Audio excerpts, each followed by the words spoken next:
Gandang araw, Doc Jeff.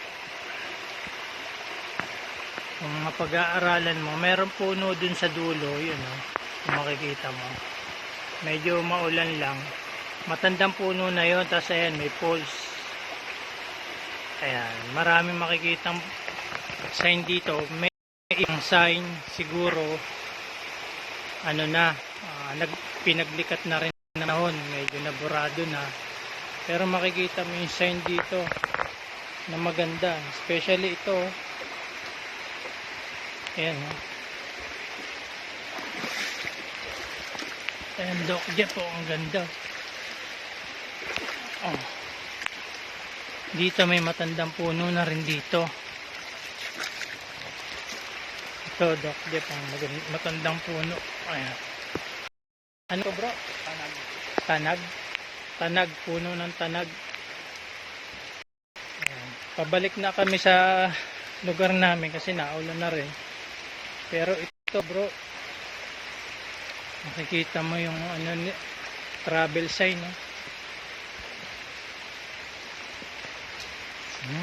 Hindi mo alam kung mayroong papasok sa loob. Ang ganda ng hinulma yan, hindi natural Dok, mapapansin nyo, ang ganda, sobra.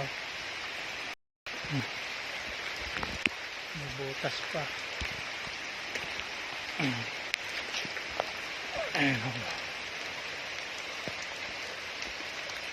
Ang ganda. Tapos yun, maliit na poles. Sa tapat ng poles na yun sa likod, matandang puno. Tapos ang isang maganda dito, Doc, ito nicho. Nicho to ito yung makikita kong mga sinasabi ni decoder ito, tignan mo yung pagka nicho nya, Doc. Ayan may tatlong butas base sa pag-aaral ko, tatlong laman. Ayan, kung titignan mo,